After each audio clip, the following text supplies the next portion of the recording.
Assalamualaikum warahmatullahi wabarakatuh. Perkenalkan, nama saya Rafael Ramadan dari SMK Negeri 7 Pusat Jakarta.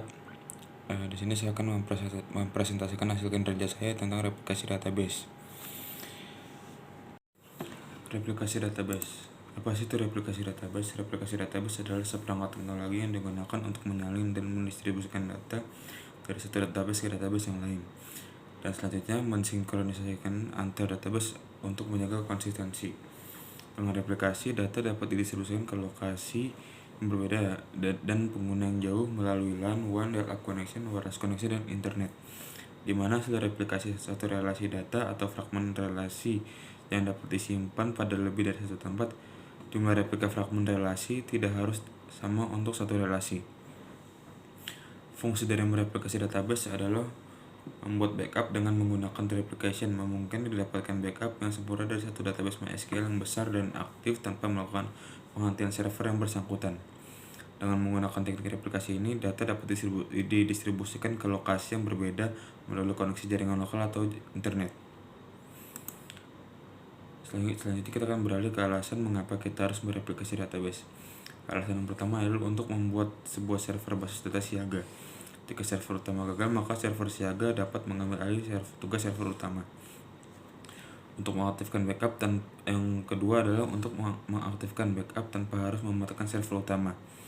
Setelah terjadi replikasi, backup dilakukan pada slave, bukan pada master. Dengan cara ini, master dapat dibiarkan untuk melakukan tugasnya tanpa gangguan apapun.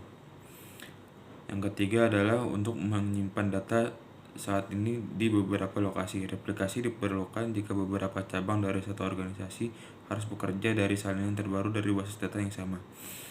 Dan yang terakhir adalah untuk menyeimbangkan beban kerja beberapa server, sehingga memungkinkan untuk membuat replika dari satu basis data pada beberapa server. Replikasi dapat membantu meringankan beban kerja dari server basis data tunggal yang kelebihan beban dengan membaca query antara beberapa server, masing-masing berjalan pada perangkat keras terpisah. Selanjutnya ada jenis-jenis replikasi database.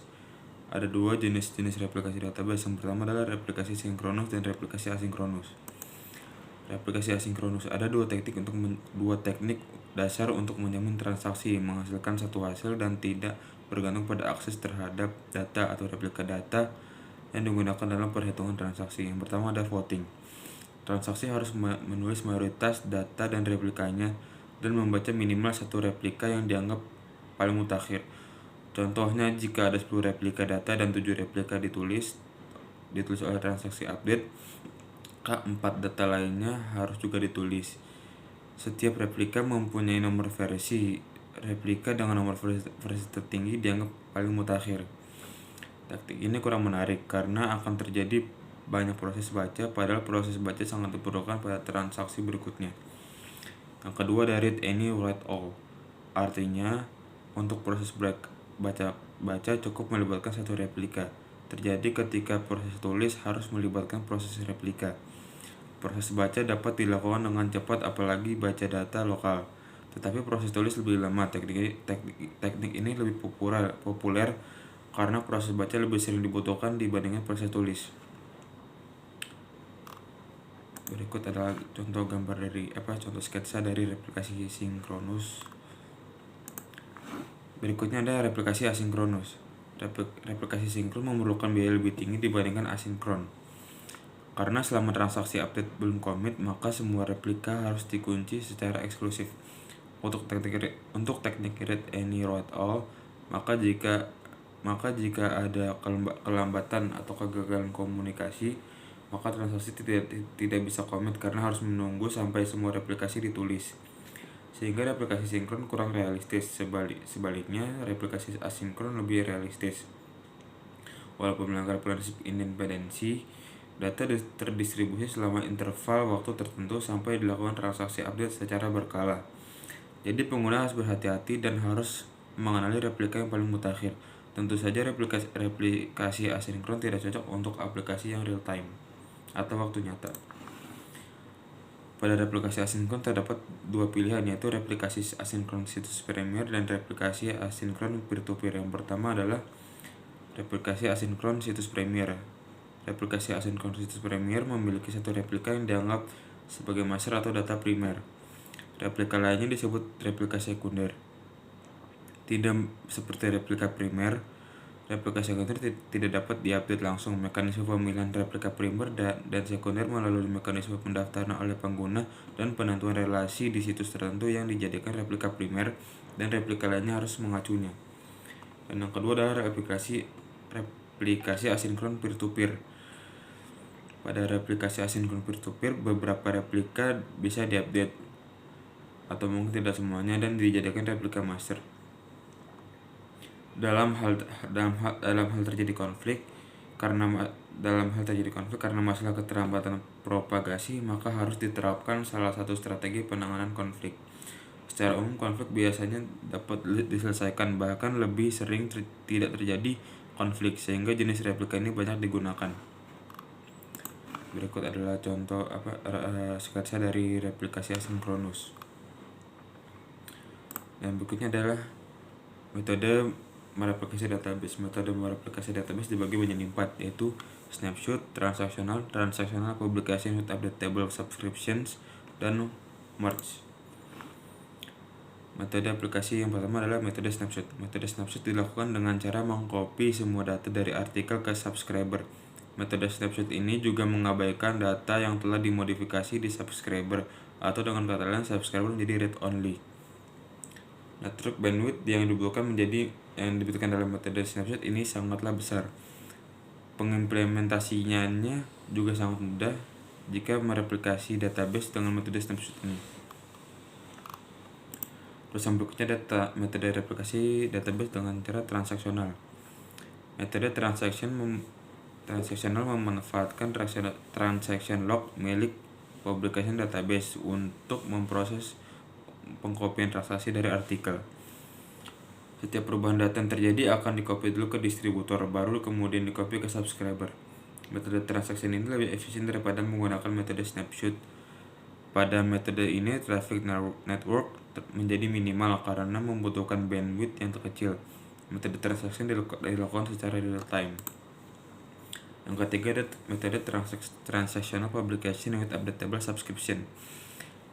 Metode ini sama halnya dengan metode transaction. Yang menjadi perbedaan antara metode transaction dengan metode transaction publication with updatable subscription adalah yaitu subscriber bisa juga mempublikasi ke publisher. Dan yang terakhir ada metode merge.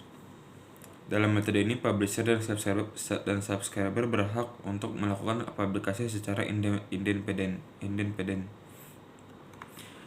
Publisher bisa mempublishkan datanya ke site-site yang lain, begitu juga dengan subscriber.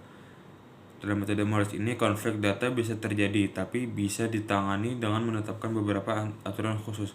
Proses merge ini terjadi dalam satu waktu. Berikutnya adalah manfaat mereplikasi database. Adapun manfaatnya seperti yang pertama adalah menghindari kemungkinan tidak semua data terbackup. Karena saat proses backup data manual dilakukan, bisa saja terjadi perubahan data oleh klien. Yang kedua adalah apabila server master mengalami kerusakan, database bisa segera dialihkan ke server slave. Dan yang terakhir, replikasi master slave berlangsung secara real time, di mana setiap perubahan pada data server master akan otomatis merubah data pada server slave. Berikutnya adalah keuntungan dari mereplikasi database. Yang pertama adalah memungkinkan beberapa lokasi menyimpan data yang sama.